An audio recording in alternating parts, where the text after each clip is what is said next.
കഥയുടെ പേര് ചിറകൊടിഞ്ഞ കിനാവുകൾ. ഒരു വിറക് വെട്ടുകാരൻ. അയാൾക്കൊരേ ഒരു മകൾ സുമതി, 19 വയസ്സ്. ഇവൾ സ്ഥലത്തെ ഒരു തയ്യൽക്കാരനുമായി പ്രണയത്തിലാണ്. ഈ തയ്യൽക്കാരൻ ബഹുമിടുക്കനും സുന്ദരനുമാണ്. അനീതി കണ്ടാൽ എതിർക്കും, ജനങ്ങളുടെ ഏത് കാര്യത്തിനും മുന്നിൽ കാണും. അങ്ങനെ നാട്ടുകാരുടെ കണ്ണിൽ ഉണ്ണിയാണ്. എല്ലാറ്റിലും ഉപരി ഈ തയ്യൽക്കാരൻ ഒരു നോവലിസ്റ്റുമാണ്. പക്ഷെ വിറക് വെട്ടുകാരന് തന്റെ മകളെ ഒരു വലിയ പണക്കാരനായ ഗൾഫുകാരനെ കൊണ്ട് കെട്ടിക്കാനാണ് താല്പര്യം. ഇക്കാര്യം സുമതി തയ്യൽക്കാരനെ അറിയിക്കുന്നു. തയ്യൽക്കാരൻ ഗൾഫിൽ പോകാൻ ശ്രമിക്കുന്നു. പക്ഷെ വിസ അത് കിട്ടുന്നില്ല. അങ്ങനെ നിവൃത്തിയില്ലാതെ തയ്യൽക്കാരൻ നോവൽ എഴുതാൻ തുടങ്ങുകയാണ്. അത്ഭുതമെന്ന് പറയട്ടെ, ഏറ്റവും നല്ല നോവലിനുള്ള സർക്കാർ അവാർഡ് അതിന് കിട്ടുകയാണ്. 10 ലക്ഷം രൂപ. 1 ലക്ഷത്തിന്റെ അവാർഡാക്കാം. ഈ 1 ലക്ഷം കൊണ്ട് തയ്യൽക്കാരൻ ഒരു ഗംഭീര ബംഗ്ലാവ് പണിയുകയാണ്.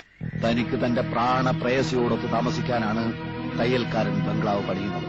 പക്ഷെ നിർഭാഗ്യമെന്ന് പറയട്ടെ, വിറക് വെട്ടുകാരൻ തന്റെ മകൾക്കൊരു ഗൾഫ് ഭർത്താവിനെ ഏർപ്പാടാക്കും. സുമതി കരഞ്ഞു. തയ്യൽക്കാരൻ ആ കല്യാണം പൊളിക്കാൻ ശ്രമിക്കുന്നു. സാധിക്കുന്നില്ല. ഒടുവിൽ ബംഗ്ലാവിന്റെ പാലുകാച്ചൽ ദിനം വരികയാണ്.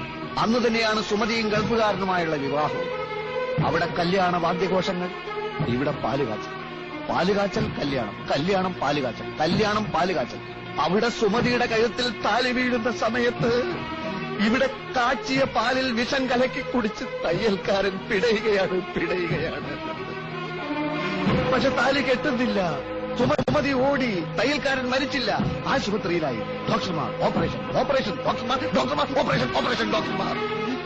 ഒടുവിൽ ആശുപത്രിയിൽ വെച്ച് അവരൊന്നിക്കുകയാണ്. കഴിഞ്ഞ